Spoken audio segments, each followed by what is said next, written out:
Então, em qualquer dificuldade que nós encontramos, no final das contas, o problema a ser resolvido é o mesmo. Como assim? Isso depende da forma como cada um de nós interpreta esse problema, que pode nos levar ao sofrimento ou não. E a duração desse sofrimento depende do tipo de história que nós contamos para nós mesmos. Se a forma como nós estamos interpretando o problema está nos fazendo sofrer, para nós deixarmos sofrer, nós precisamos buscar outras formas de interpretar o problema. Ou seja, precisamos transformar os nossos pensamentos. Em todo problema existem os fatores externos, que muitas vezes nós não temos controle, e também existem os fatores internos, e nesse caso nós podemos assumir o controle sobre eles. Quando nós associamos a nossa felicidade apenas às condições dos fatores externos, nós podemos ser levados ao sofrimento emocional, porque os fatores externos eles são passageiros. Por exemplo, se nós dissermos assim, eu vou ser feliz quando eu me formar, ou eu vou ser feliz quando me casar, ou quando tiver filhos, ou quando comprar uma casa, ou quando comprar um carro novo, ou quando me aposentar. Só que dessa forma nós estamos condicionando a nossa felicidade às coisas externas. Então nós podemos conquistar gradualmente a felicidade buscando pelos objetivos exteriores, sim, mas sem ter o apego a eles. É o apego que nós temos aos nossos desejos que nos faz sofrer. Seja o apego ao passado, o apego ao presente ou o apego ao futuro. Se nós não aprendemos enquanto estivermos passando pelos momentos ruins, nós tendemos a nos tornar pessoas amargas. Mas se nós colhemos os aprendizados nesses momentos ruins, nós vamos nos tornar pessoas melhores. Então, os momentos ruins da nossa vida servem para que nós possamos aprender sobre a vida.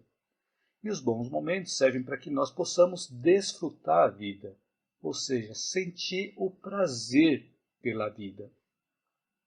Um ponto interessante é que as nossas limitações ocorrem não apenas porque nós não conhecemos outras possibilidades, mas também as nossas limitações ocorrem por nós não reconhecermos que existem outras possibilidades. Daí surgem as crenças limitantes, quando nós não percebemos que não percebemos. São aqueles pontos cegos que nós temos na nossa vida. Então, um ponto cego é um ponto de vista que nós não conseguimos enxergar. É como uma zona de sombra. De novo, voltando ao exemplo do carro, quando nós estamos dirigindo um carro, normalmente nós temos alguns pontos cegos que nós não enxergamos. Por exemplo, na lateral direita, tem alguns pontos ali que nós não conseguimos enxergar. Ou na lateral esquerda pode ter alguns pontos cegos, algumas áreas que nós não conseguimos enxergar. Quantas vezes eu já fechei pessoas sem querer por não ter visto a pessoa ou do lado direito ou do lado esquerdo, justamente por estar nesse ponto cego, por estar nessa zona de sombra.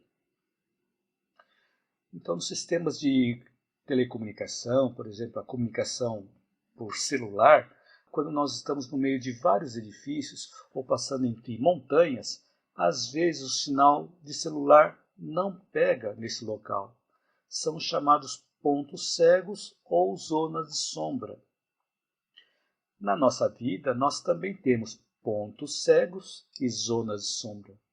Mas, de repente, alguém nos mostra algo que faz sentido para nós. E aí nós pensamos, é isso. Seja em um vídeo como esse que você está assistindo, seja em um livro, em uma conversa, em um cartaz, em uma postagem na rede social. E aí ficamos pensando, puxa, a solução era tão simples e eu não estava conseguindo enxergar. Ou podemos ficar pensando, a solução estava na minha frente e eu não vi. E vale lembrar que todos os problemas têm solução. senão não seriam chamados de problema. E quando nós encontramos a solução de um problema, nós sentimos um alívio, como se um peso saísse dos nossos ombros, e o nosso sofrimento emocional vai se diluindo. E conforme vamos levando a nossa vida com mais leveza, gradualmente nós vamos desenvolvendo a habilidade de rir de nós mesmos.